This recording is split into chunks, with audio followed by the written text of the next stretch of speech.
English మాట్లాడడానికి భయపడుతున్నారా? అయితే మీకోసమే ఈ స్పోకెన్ ఇంగ్లీష్ క్లాసెస్. వెంటనే కాల్ చేసి జాయిన్ అవ్వండి. నమస్కారం అలగరి రవీంద్రనాథ్ గారు. నమస్తే అండి శ్రీ గారు. సార్, బేసిక్గా ప్రతి ఒక్క అమ్మాయికి ఉండే డౌట్, పెళ్ళైన తర్వాత తన ఇంటి పేరు మారుతుంది. కొంతమంది అక్కడికి వెళ్ళిన తర్వాత సర్టిఫికేట్స్లో కావచ్చు అండ్ ఆధార్ కార్డులో కావచ్చు అదే నేమ్ ఉండేసరికి అదే నేమ్ కొంతమంది కంటిన్యూ అవుతున్నారు, ఇంకొందరు మాత్రం భర్త ఇంటి పేరుతో ముందుకెళ్తూ ఉన్నారు. అసలు చట్టం ఏం చెప్తుంది? ఒకవేళ కనుక మనము మన పాత ఇంటి పేరే కంటిన్యూ చేయాలా, లేదంటే భర్త ఇంటి పేరుతో ముందుకు వెళ్ళాలా సార్? మ్యారేజ్ అయిన తర్వాత అమ్మాయిలు తన భర్త పేరును కొనసాగించాలా, లేకపోతే తన పుట్టింటి వారు తన చిన్నప్పటి నుంచి ఏదైతే చదువుకున్నటువంటి రికార్డ్స్లో ఏనేమైతే ఉందో, ఎస్ఎస్సి రికార్డ్స్లో ఏనేమైతే ఉందో అదే రికార్డ్ని కొనసాగించాలా అన్నది మీ ప్రశ్న. యాక్చువల్ దీనికి సంబంధించి రకరకాలుగా భిన్నాభిప్రాయాలు అయితే ఉన్నాయి. ముఖ్యంగా ఒక పెళ్ళి అయినటువంటి అమ్మాయి తన భర్త పేరును తను ఎందుకు తన పేరుకు ముందు కానీ తర్వాత తన పేరు వెనక కానీ అంటే ఆ యొక్క సంప్రదాయాల ప్రకారం ఉండే అవకాశం ఉంటుంది అని కాస్త మన చరిత్ర లోతుల్లోకి వెళ్ళగలిగితే, పూర్వకాలం ఎలా ఉండేదంటే ఈ టెక్నాలజీ ఏమీ లేనప్పుడు, అదేవిధంగా ఆడపిల్లలు కూడా పెద్దగా చదువుకున్న సందర్భాల్లో వేరే ఊరు నుంచి పెళ్ళిళ్ళు చేసుకొని వేరే గ్రామానికి వెళ్ళేటప్పుడు ఆ ప్రాంతంలో కొత్తగా ఈ అమ్మాయి కనిపిస్తే ఎవరింటి వారు ఎవరి అమ్మాయి అని తెలుసుకోవడానికి ప్రయత్నించేటప్పుడు పలానా ఇంటి వారు అంటే అమ్మాయి తాలూకా ఇది అంటే ఆ హస్బెండ్ యొక్క పేరు చెప్పరు. కాబట్టి ఈ అమ్మాయి పెళ్లి చేసుకుని వేరే ఊరికో వేరే గ్రామానికో వెళ్తే వేరే ఊరికి వెళ్ళేటప్పుడు ఈ అమ్మాయి ఎవరి కొత్తగా ఉన్న అమ్మాయి అంటే పలానా వారింటి ఆడపడచండి, పలానా వాళ్ళ ఇంటికి పెళ్లి చేసుకొని వచ్చింది అంటే ఆ ఊర్లో ఉన్న పెద్ద మనిషి, ఆ ఊర్లో ఉన్న వ్యక్తుల యొక్క వాళ్ళ ఇంటికి కొత్తగా పెళ్లి చేసుకొచ్చిన అమ్మాయి. కాబట్టి ఆ ఇంటి పేరు అంటే ఎవరైతే అబ్బాయి యొక్క ఇంటి పేరు అమ్మాయి ఇంటి పేరు ముందు పెట్టి కొనసాగించడం ఆనవాయితీగా జరిగినట్టుగా మనకు కొంత ఆధారాలు తెలుస్తూ ఉంటాయి. దీని మీద కాస్త మనం పరిశీలించినప్పుడు ఆ రకంగా అమ్మాయి యొక్క ఇంటి పేరు ముందు అబ్బాయి యొక్క ఇంటి పేరు కొనసాగింపు అలా ఆ రకంగా జరిగిన తర్వాత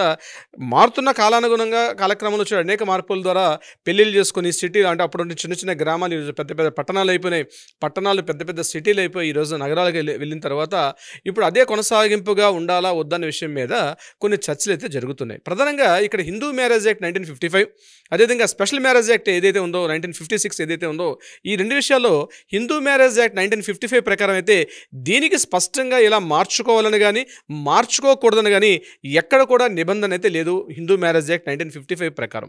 కానీ స్పెషల్ మ్యారేజ్ యాక్ట్ ఏదైతే 1956లో ఉందో అందులో మాత్రం కొన్ని మతాల ప్రకారంగా కొన్ని మతాచారాల ప్రకారంగా అట్లా చేసుకునే అవకాశం ఉంటుందని చెప్పి ఒక సెంటెన్స్ అయితే రాయడం జరిగింది. అది స్పెషల్ మ్యారేజ్ యాక్ట్లో.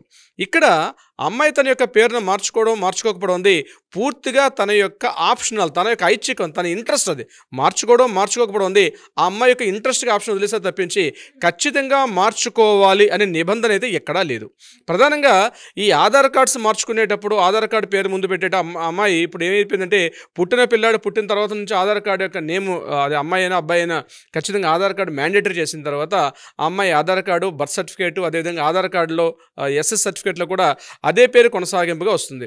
తరువాత మ్యారేజ్ అయిన తర్వాత అబ్బాయి యొక్క విషయానికి వెళ్ళేసరికి ఆ మ్యారేజ్ అయిన తర్వాత చాలా సందర్భాల్లో చాలామంది ఇప్పటివరకు నేను చెప్తున్నాను చాలామంది పేరు మార్చుకోకుండానే తన పుట్టింటి వారి పేరుతోటే కంటిన్యూ అవుతుంటారు. కానీ లీగల్గా పెద్ద సమస్యలు ఏమైనా వస్తాయంటే పెద్దగా లీగల్ సమస్యలు వచ్చే అవకాశం అయితే మాత్రం చాలా తక్కువ.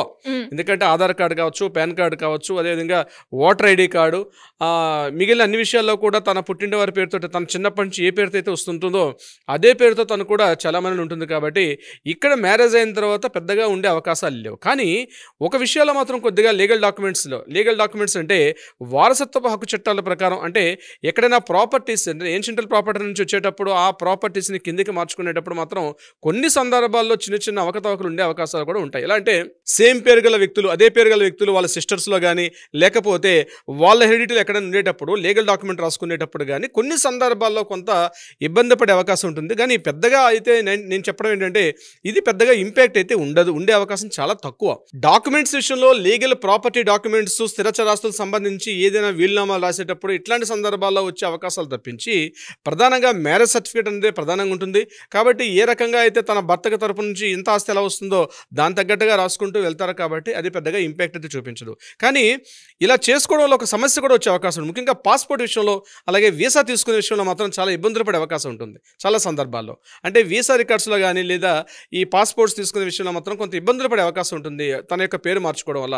ఇక్కడ ఆధార్ కార్డులో ఒక రకమైన పేరు, పాస్పోర్ట్లో వేరే వేరు, పాన్ కార్డులో ఒక రకంగా, మ్యారేజ్ సర్టిఫికేట్లో ఒక పేరు రాసుకోవడంలో ఇబ్బందులకు గురే అవకాశం ఉంటుంది. సో నేను చెప్పేది ఏమిటంటే అమ్మాయి ఈ విషయంలో డాక్యుమెంట్స్ కానీ, బ్యాంక్ అకౌంట్స్ ఓపెన్ చేసేటప్పుడు కానీ, ఇతరత్ర సంబంధాల్లో ఏదైనా తన యొక్క ఇంటి పేరును కొనసాగింపు ఉండాలంటే అదే పేరుని కంటిన్యూ చేసుకోవడం ఉత్తమం అయితే నేను చెప్తాను. అంటే ఇబ్బందులు అయితే ఉండవు ప్రధానంగా. అంటే తన ఎస్ఎస్ సర్టిఫికేట్, తన ఆధార్ కార్డులో ఏదైతే ఉందో దాన్నే కంటిన్యూషన్ చేసుకోవచ్చు.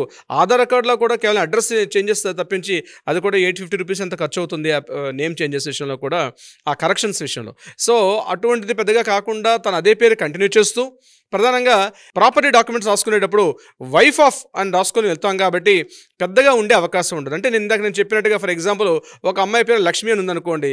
ఈ లక్ష్మి అనే పేరుని అతను మ్యారేజ్ చేసుకున్న తర్వాత ఎవరైతే భర్త ఉన్నారో భర్త యొక్క సిస్టర్స్లో కానీ, లేకపోతే వాళ్ళ యొక్క సిస్టర్ యొక్క పిల్లల పేర్లో కానీ ఈ లక్ష్మి అనే పేరు వచ్చేటప్పుడు ఆ లక్ష్మి అనే పేరుకి పుట్టింటి వారి పేరు ఏమి ఉంటుంది, ఏదో ఒక ఎక్స్ అనే పేరు ఉంది అనుకోండి పుట్టింటి వారి పేరు, ఆ ఎక్స్ లక్ష్మి అన్న పేరు వచ్చేటప్పుడు తను మ్యారేజ్ చేసుకున్న తన యొక్క భర్త పేరు కూడా తన పేరుగా మార్చుకునేటప్పుడు ఇక్కడ కూడా ఎక్స్ లక్ష్మి అని వస్తుంది.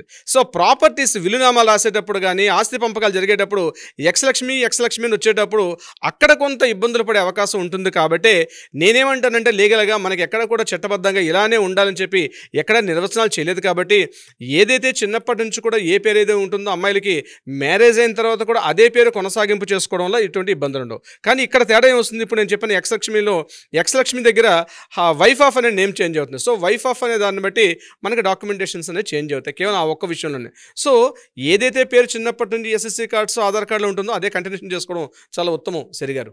సో సార్, మరి ఎవరికైనా కూడా ఇలాంటి డీటెయిల్స్ కావాలి అనుకున్నా, లేదు అంటే డివోర్స్కి సంబంధించిన కేసెస్ కావచ్చు, లేదు లీగల్ పరంగా మేము ప్రాపర్టీలో చాలా ఫేసెస్ చేస్తూ ఉన్నాం మా బ్రదర్ తోటి ప్రాపర్టీ ఇష్యూస్ పైన అనుకునే వాళ్ళు ఎవరైనా కూడా మిమ్మల్ని సంప్రదించాలి అంటే ఎలా ఉంటుంది సార్? డెఫినెట్గా కింద స్క్రోల్ అవుతున్నటువంటి నెంబర్ని కాంటాక్ట్ చేయగలిగితే మన లీగల్ టీం వాళ్ళని అప్రోచ్ అవుతారు, డీటెయిల్స్ అని ఇస్తారు, న్యాయ సలహా పరిష్కార దిశగా వాళ్ళని కూడా ప్రయత్నం చేస్తారు. సలహా సంప్రదింపులు ఏం కావాలనుకున్నా కింద స్క్రోల్ అవుతున్న నెంబర్ని కాంటాక్ట్ చేయగలిగితే మన లీగల్ టీం వాళ్ళకి సరైన దిశానిర్దేశం కూడా చేసే అవకాశం ఉంటుంది. సిరి గారు, thank you sir, thank you so much. Thank you so much అండి. సుమన్ టీవీలో మీ పర్సనల్ అండ్ బిజినెస్ ప్రమోషన్స్ కోసం కింది నెంబర్కి కాంటాక్ట్ చేయండి.